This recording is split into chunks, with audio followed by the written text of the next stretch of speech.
Assalamualaikum warahmatullahi wabarakatuh. Selamat datang di Dan Air Channel, media pembelajaran pendidikan agama Islam dan budi pekerti untuk SMA. Di sini kita belajar bersama, menggali ilmu, memperkuat iman, dan menumbuhkan akhlak mulia sesuai tuntunan Al-Quran dan Sunnah. Mari kita mulai pembelajaran dengan hati yang ikhlas, pikiran yang terbuka, dan semangat untuk menjadi generasi berakhlak dan berprestasi. Bismillahirrahmanirrahim, mari kita mulai. Pendidikan Agama Islam dan Budi Pekerti SMA kelas 12. Pernikahan dalam Islam. Pengertian pernikahan. Pernikahan atau nikah berasal dari bahasa Arab, yaitu an-nikah. Nikah secara harfiah artinya himpunan, ad-dhammu, kumpulan, al-jam'u, atau hubungan intim, al-wad'u. Pernikahan adalah suatu akad yang menghalalkan hubungan antara laki-laki dan perempuan dengan menggunakan kata ankahtuka, menikahkan, atau zawwajtuka, mengawilkan, atau terjemah dari keduanya, yang bertujuan membina rumah tangga yang sakinah, mawaddah warahmah sesuai syariat dan rukun tertentu. Pernikahan sebagai sarana untuk melahirkan banyak keturunan. Ya ayyuhan nasu attaqu rabbakumul ladzi khalaqakum min nafsin wahidatin wa khalaqa minha zawjaha وبث منهما رجالا كثيرا ونساء واتقوا الله الذي تساءلون به والأرحام إن الله كان عليكم رقيبا. Artinya, wahai manusia, bertakwalah kepada Tuhanmu yang telah menciptakanmu dari diri yang satu, Adam, dan Dia menciptakan darinya pasangannya, Hawa. Dari keduanya Allah memperkembangbiakan laki-laki dan perempuan yang banyak. Bertakwalah kepada Allah yang dengan namanya kamu saling meminta dan peliharalah hubungan kekeluargaan. Sesungguhnya Allah selalu menjaga dan mengawasimu. Dengan pernikahan, Allah Subhanahu wa Ta'ala memberikan kemampuan, kecukupan.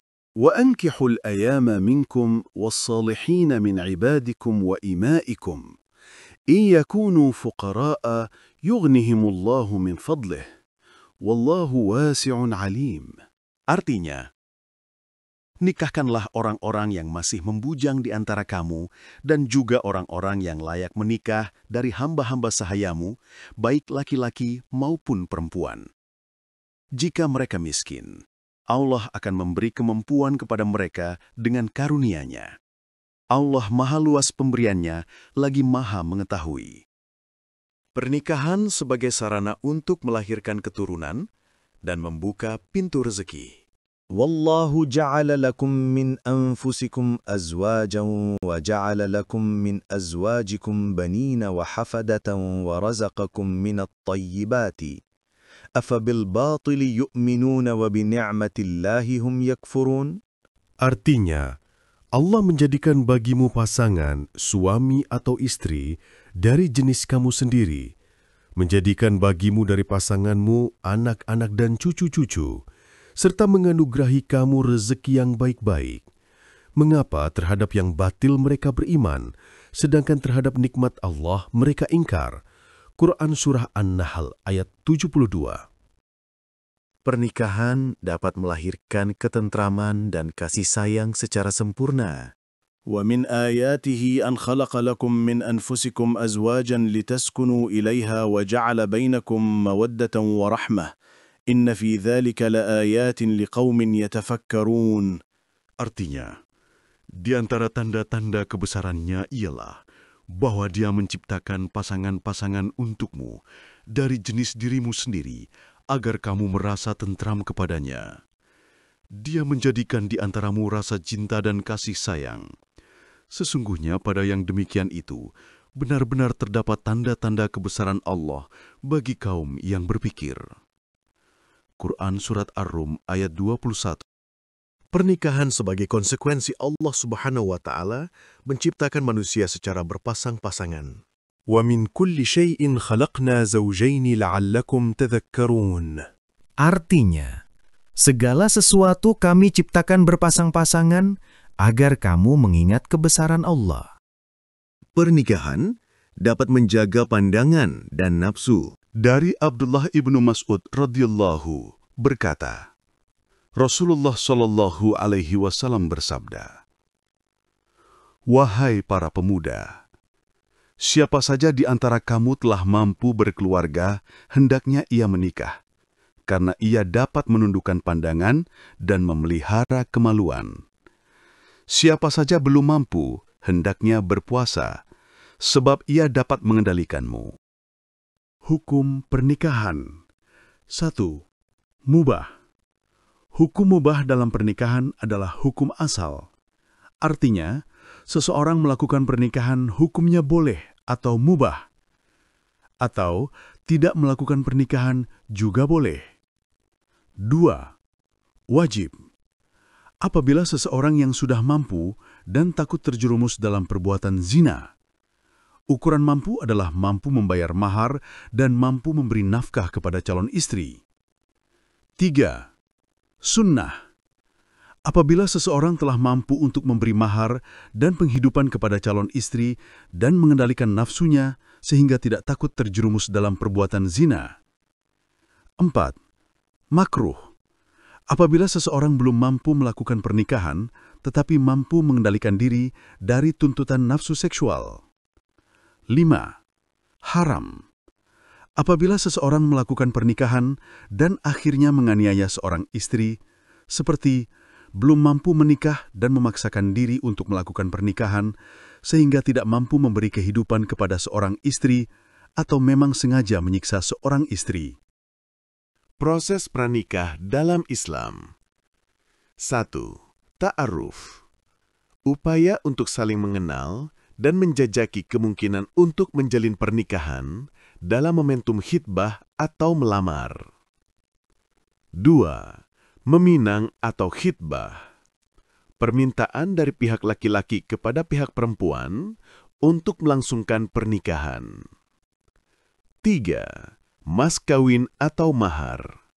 Pemberian yang wajib diberikan seorang laki-laki sebagai calon suami kepada seorang perempuan yang akan menjadi istri.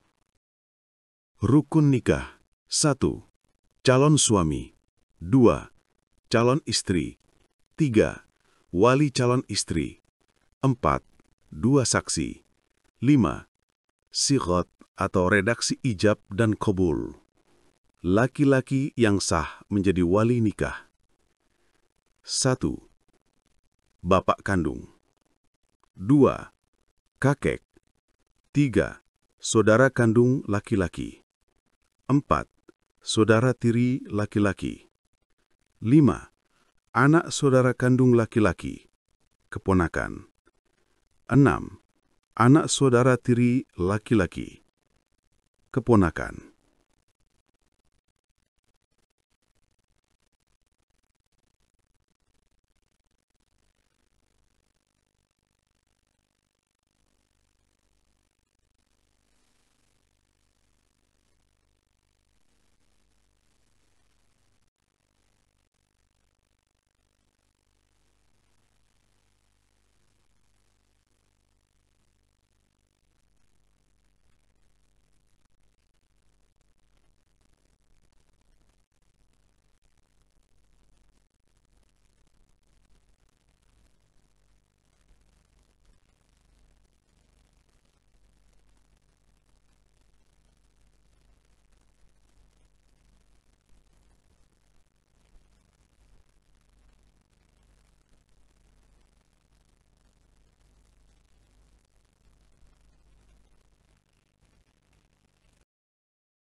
Walimatul Ursi, resepsi pernikahan. Walimatul Ursi adalah resepsi pernikahan yang dilakukan setelah akad nikah. Tujuannya sebagai wujud syukur kepada Allah dan untuk mengumumkan pernikahan kepada khalayak. Hukumnya sunnah menurut mayoritas ulama. Dianjurkan bagi yang mampu, namun tidak wajib hingga memberatkan diri, apalagi sampai berhutang karena dapat menambah beban keluarga. Hak dan kewajiban suami istri. Kewajiban suami terhadap istri. 1. Menggauli istrinya dengan acara yang baik penuh kasih sayang. 2. Memberi nafkah lahir kepada istri, seperti memberi makan, pakaian, dan tempat tinggal. 3. Mengajarkan istri tentang ilmu-ilmu yang berkaitan dengan perempuan, seperti hukum haid, nifas, wiladah, melahirkan, istihadah, dan sejenisnya. 4. Berlaku adil dan bijaksana terhadap istri. 5. Menutup aib istri kepada siapapun. 6. Ketika ada tanda-tanda kematian, seorang suami hendaklah berwasiat kepada istri. Kewajiban istri terhadap suami. 1. Menerima dengan ikhlas bahwa suami adalah pemimpin keluarga. 2. Menaati suaminya selama tidak dalam kemaksiatan. 3. Memenuhi kebutuhan suami dan keluarga, baik kebutuhan biologis maupun non-biologis, kecuali ada sebab-sebab syar'i. 4. Hendaknya mendahulukan hak suami di atas hak orang tuanya. 5. Menjaga harta suaminya dengan sebaik-baiknya. 6. Hendaknya senantiasa membuat dirinya selalu menarik di hadapan suami. 7. Menjaga kehormatan suami selama-lamanya. Hal-hal yang memutus ikatan pernikahan. 1. Talak atau perceraian. Talak adalah melepaskan ikatan perkawinan dengan mengucapkan ucapan talak baik secara terang-terangan maupun secara kiasan dari pihak suami kepada istri. A. Talak roj'i, yaitu talak yang dijatuhkan seorang suami kepada istri untuk pertama kali, sehingga suami boleh rujuk kepada istri yang telah ditalaknya selama masih dalam masa iddah, dengan tanpa akad nikah baru. B. Talak ba'in, yaitu talak 3, talak yang dijatuhkan oleh suami kepada istri sejumlah 3 kali, dan suami tidak boleh rujuk kepada istri kecuali dengan akad nikah baru. 2. Fasakh. Fasakh adalah pembatalan pernikahan antara suami istri karena sebab-sebab tertentu, seperti seorang laki-laki menikah dengan perempuan yang semula tidak beragama Islam. Kemudian, perempuan tersebut masuk Islam. Setelah memiliki seorang anak, perempuan tersebut kembali kepada agamanya semula. Semenjak itu, akad nikah menjadi rusak, karena orang Islam haram menikah dengan perempuan yang tidak beragama Islam. Fasakh diputuskan oleh hakim agama atas pengaduan salah satu pihak dengan alasan yang sah. 3. Khulu. Khulu adalah talak yang dijatuhkan suami kepada istri atas permintaan istri dengan jalan tebusan dari pihak istri, baik dengan jalan mengembalikan mas kawin kepada suaminya maupun dengan memberikan sejumlah uang atau harta yang disetujui oleh mereka berdua. 4. Li'an. Li'an adalah sumpah seorang suami yang menuduh istrinya berzina tanpa menghadirkan 4 orang saksi. Dalam proses li'an, suami bersumpah sebanyak 4 kali di hadapan hakim, dan pada sumpah kelima, dia menyatakan bahwa laknat Allah akan menimpanya jika tuduhannya dusta. Jika tuduhan suami dibenarkan oleh hukum, maka istri dijatuhi hukuman rajam, yaitu dilempari batu hingga mati. 5. Ila. Ila adalah sumpah suami untuk tidak meniduri istrinya selama 4 bulan atau lebih, atau tanpa batas waktu. Jika kembali sebelum 4 bulan, wajib bayar kafarat sumpah. Jika tidak kembali setelah 4 bulan, hakim memerintahkan kembali plus kafarat atau menalak istri. Jika suami tetap diam, hakim jatuhkan talak ba'in sugro, tidak bisa rujuk kecuali dengan akad baru. 6. Zihar. Zihar adalah ucapan suami yang menyerupakan istrinya dengan mahramnya, seperti mengatakan, punggungmu seperti punggung ibuku. Ucapan ini termasuk talak kinayah, talak secara tidak terang-terangan. Jika suami tidak menalak istrinya setelah ucapan tersebut, maka ia wajib membayar kafarat dan haram menggauli istrinya sebelum kafarat itu ditunaikan. Masa iddah. 1. Iddah mati. Seorang perempuan ditinggal mati oleh suaminya, baik sudah dicampuri maupun belum, masa iddahnya selama 4 bulan, 10 hari. Quran Surat Al-Baqarah, ayat 234. 2. Iddah hamil.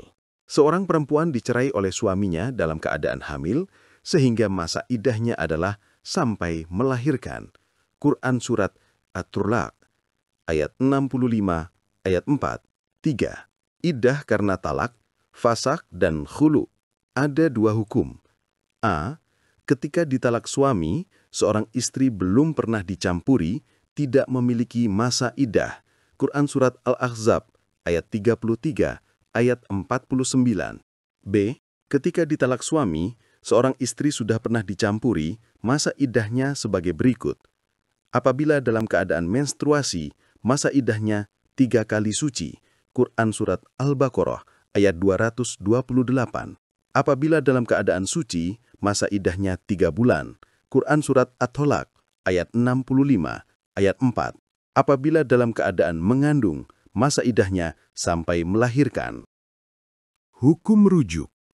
1. Mubah. Hukum asal rujuk. Mantan suami boleh melakukan rujuk atau tetap dalam perceraian. 2. Wajib. Apabila bisa menjadi lebih baik dalam membina rumah tangga, atau bagi seorang suami yang menikah lebih dari 1 melakukan rujuk dengan tujuan untuk menyempurnakan keadilan terhadap sesama istri. 3. Sunnah. Apabila kembalinya seorang suami kepada istri dengan tujuan untuk memperbaiki kehidupan berumah tangga sehingga menjadi keluarga yang bahagia. 4. Makruh. Apabila melakukan rujuk juga tidak dapat memperbaiki kehidupan berumah tangga. 5. Haram. Apabila seorang suami melakukan rujuk dengan tujuan untuk menyakiti istri atau untuk durhaka kepada Allah Subhanahu wa Ta'ala. Macam-macam pernikahan terlarang dalam Islam. 1. Pernikahan semahram. Mahram adalah orang yang masih termasuk sanak saudara dekat karena keturunan, sepersusuan, atau hubungan perkawinan, sehingga tidak boleh menikah di antaranya. 2. Nikah syirar. Pernikahan dengan cara tukar-menukar calon istri di antara para wali untuk dinikahkan dengan calon suami yang telah disepakati atau untuk dirinya masing-masing dengan suatu perjanjian tanpa mahar. 3. Nikah tahlili. Menikahnya seorang laki-laki dengan seorang perempuan yang sudah ditalak 3 oleh suami sebelumnya. Pernikahan ini dilakukan secara rekayasa dengan tujuan agar mantan suami dapat menikah kembali dengan seorang perempuan yang dicerai dengan talak 3 setelah habis masa iddahnya. 6. Nikah mut'ah. Menikah dengan masa tertentu atau kontrak, haram, dan ini dilarang oleh Allah dan Rasul-Nya. 5. Nikah masih dalam masa iddah. Perempuan dilarang untuk menikah dengan seorang laki-laki sampai habis masa iddahnya. 6. Nikah beda agama. Menikah dengan seorang perempuan yang musyrik atau kafir, hukumnya dilarang dalam Islam. Prinsip pernikahan dalam Islam. 1. Prinsip sakinah mawadah warohmah, atau artinya cinta, damai, dan kasih sayang. 2. Prinsip muasyarah bil ma'ruf, atau artinya berperilaku sopan dan beradab. 3. Prinsip musawamah, atau artinya kesejajaran dalam saling melengkapi dan melindungi. 4. Prinsip musyawarah, atau artinya saling bermusyawarah dan berkomunikasi secara baik. Hikmah pernikahan dalam Islam. 1. Dapat meningkatkan ibadah kepada Allah Subhanahu wa Ta'ala. 2. Dapat memenuhi kebutuhan biologis secara sah dan halal. 3. Dapat memperoleh ketenangan dan ketentraman jiwa. 4. Dapat memperoleh keturunan yang sah. 5. Dapat membentuk keluarga yang islami. Terima kasih telah menyimak pembelajaran pendidikan agama Islam dan budi pekerti bersama Dan R Channel. Semoga materi yang disampaikan bermanfaat, menambah ilmu, dan menguatkan iman kita. Jangan lupa dukung terus channel ini dengan cara like, share, dan subscribe agar kami dapat terus menghadirkan konten pembelajaran yang inspiratif dan bermanfaat. Sampai jumpa di video pembelajaran berikutnya. Wassalamualaikum warahmatullahi wabarakatuh.